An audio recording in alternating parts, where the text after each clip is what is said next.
नमस्कार दोस्तों, स्वागत है आपका हमारे चैनल पर।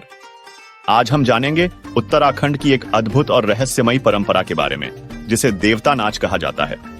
यह परंपरा सदियों से चली आ रही है और इसके पीछे की सच्चाई जानना हर किसी के लिए रोचक हो सकता है। उत्तराखंड के देवी देवता नाच एक रहस्यमयी परंपरा की सच्चाई। उत्तराखंड, जिसे देवभूमि के नाम से भी जाना जाता है, अपनी समृद्ध सांस्कृतिक और धार्मिक धरोहर के लिए प्रसिद्ध है। यहाँ के प्राकृतिक सौंदर्य और धार्मिक स्थल अद्वितीय हैं।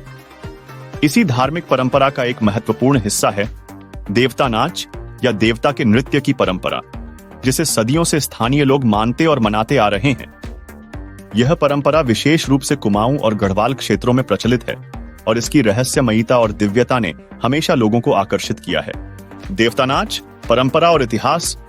देवता नाच एक धार्मिक अनुष्ठान है जिसमें माना जाता है कि देवता या देवी किसी माध्यम, जिसे डंगर कहा जाता है, के शरीर में प्रवेश करते हैं और नृत्य करते हैं।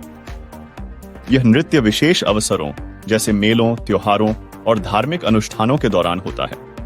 इस अनुष्ठान का उद्देश्य देवता की कृपा प्राप्त करना, आशीर्वाद लेना और किसी विशेष समस्या का समाधान पाना होता है।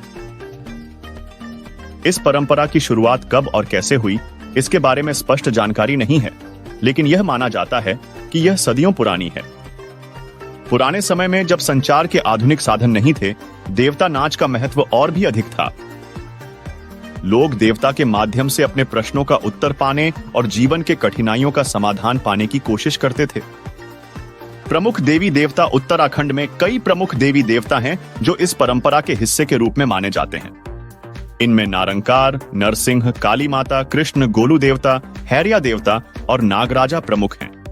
हर देवता की अपनी विशेषता और महत्व है।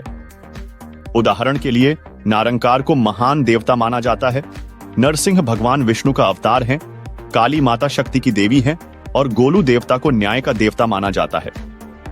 धार्मिक और सांस्कृतिक महत्व। देवता नाच धार्मिक दृष्टिकोण से अत्यंत महत्वपूर्ण है। यह अनुष्ठान स्थानीय समुदायों के धार्मिक जीवन का एक अभिन्न हिस्सा है। लोग मानते हैं कि देवता उनके बीच उपस्थित होते हैं और उनकी समस्याओं का समाधान करते हैं।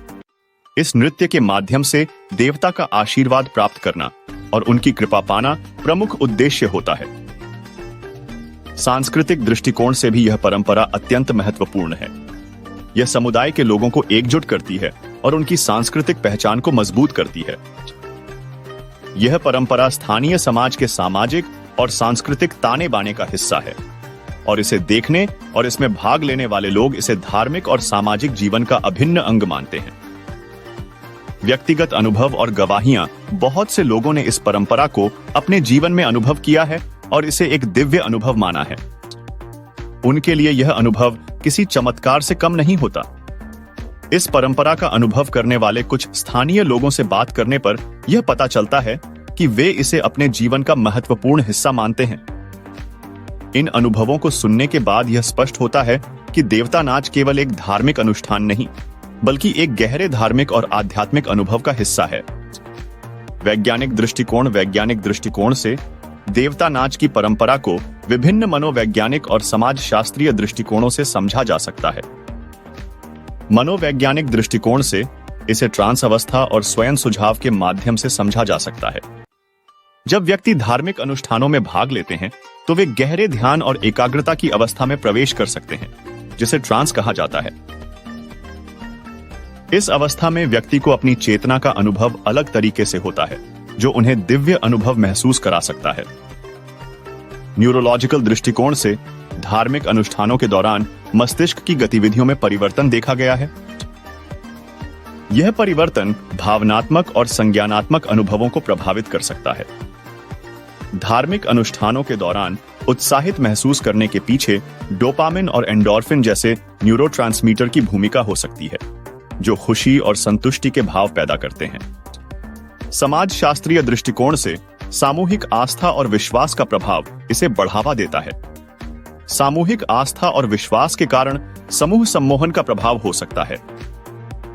यह सामूहिक आस्था और विश्वास का परिणाम होता है, जिसमें लोग एक दूसरे के अनुभवों को सच मानते हैं और उसका पालन करते हैं। अफ्रीकी पारंपरिक धर्मों में वोडू अनुष्ठानों में व्यक्ति मानते हैं कि देवता या आत्मा उनके शरीर में प्रवेश करती है और उनके माध्यम से बोलती या कार्य करती है। निष्कर्ष, उत्तराखंड की देवता नाच परंपरा धार्मिक, सांस्कृतिक और सामाजिक दृष्टिकोण से अत्यंत महत्वपूर्ण है। चाहे इसे आस्था के रूप में देखा जाए या वैज्ञानिक दृष्टिकोण से, यह परंपरा लोगों के जीवन में एक महत्वपूर्ण भूमिका निभाती है। यह धार्मिक, सांस्कृतिक और सामूहिक आस्था का प्रतीक है और इसे समझने और सराहने के लिए हमें इन सभी दृष्टिकोणों को ध्यान में रखना होगा। इस परंपरा की रहस्यमयता और दिव्यता ने हमेशा लोगों को आकर्षित किया है और यह भविष्य में भी लोगों की आस्था और विश्वास का एक महत्वपूर्ण हिस्सा बनी रहेगी। अगर आपको हमारा वीडियो पसंद आया हो तो कृपया लाइक करें और अपने दोस्तों के साथ शेयर करें। विज्ञान, इतिहास, रोचक घटनाएं और अद्भुत स्थानों के बारे में और जानने के लिए हमारे चैनल को सब्सक्राइब करें और बेल आइकन को दबाना न भूलें, ताकि हमारे नए वीडियो की जानकारी आपको सबसे पहले मिल सके। आपके सब्सक्रिप्शन और समर्थन के लिए धन्यवाद।